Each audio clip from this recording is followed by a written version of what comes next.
Street, you probably know, the Downing Street memos were published on May 1st of 2005. It's just a year and a half ago. And we got the evidence out of Britain, published in Britain, that George Bush deliberately lied to start the war. The facts and the intelligence and facts were being fixed around the policy of a war in Iraq. That's what we learned from the Downing Street memos. And that was the trigger for us to, at that point, that was just 6 months after Bush had stolen the second election. And that was the trigger for us to revive discussion of accountability and impeachment. Let me take a moment here to, before I introduce our next speaker. The message of Impeach for Change is that we voted for change in the last election, and we're not going to get change as long as George Bush is in the White House. Change is what the American people want. Yes, we want the minimum wage raised to a livable wage. Yes, we want prescription drug prices to be fair. We support the Democratic agenda, the 100-hour agenda that Nancy Pelosi announced, the 6 points on that agenda. But there's far more change that the American people want beyond the 6-point agenda, the 100-hour agenda. At Democrats.com, we've published a poll, which you're all invited to participate in. We're asking people to set their priorities for the 100-day agenda. And we listed 150 issues that people can choose from. We've got to set our standards high as we take back our country. The world changed on Election Day. The Democrats have a mandate. There hasn't been a mandate in this country. George Bush never had a mandate. He claimed one, but he never had one. The Democrats have a mandate. Now, in bringing impeachment back before the country, our goal is not to divide the Democratic Party. I'm a Democrat. I run Democrats.com. We support the Democratic Party. Many of you here do. Not everybody, but many of you do. We want the Democratic Party to succeed. We want to work with Nancy Pelosi. Nancy Pelosi's problem is not with us. That's the way the media is framing it. And the media won't talk about impeachment except to say that Nancy Pelosi has declared that impeachment is off the table. But Nancy Pelosi doesn't have a problem with us. We're not divided from the Democratic leadership. We're just pointing the way to change, which is what the American people want.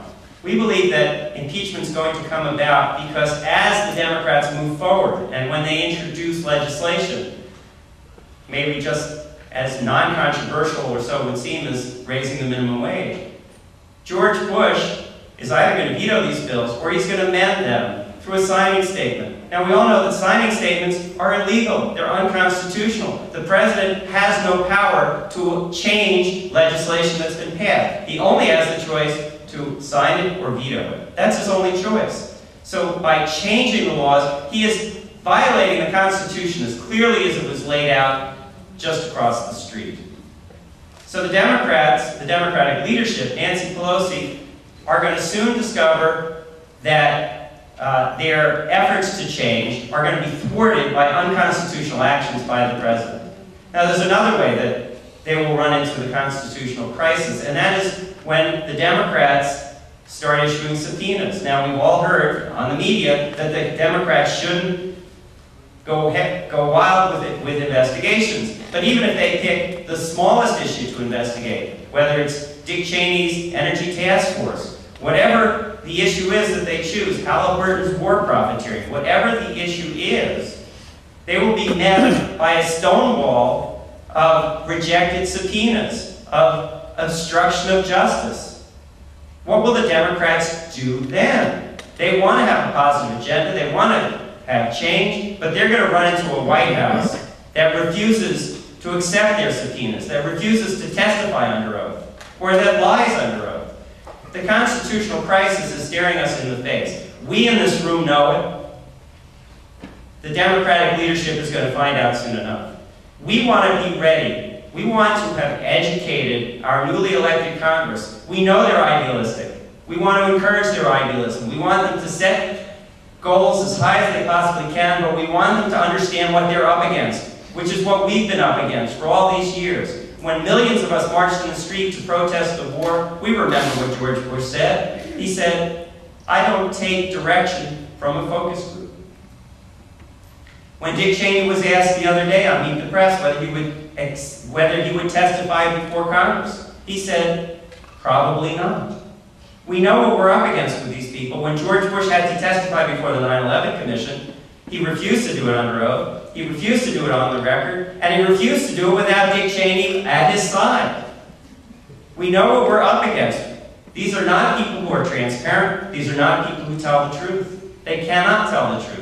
George Bush cannot allow any investigation to go forward, because any investigation will lead right back to him. He was involved in every decision. We know this from the Valerie Plame investigation. We know that he was in the room with Karl Rove, with Scooter Libby, with Dick Cheney, with Hadley, Stephen Hadley, and they were discussing how they were going to get Joe Wilson and how they were going to get Valerie Plame. George Bush has been part and parcel of this. So the question of what did he know and when did he know it? He knew it everything, and he knew it from day one.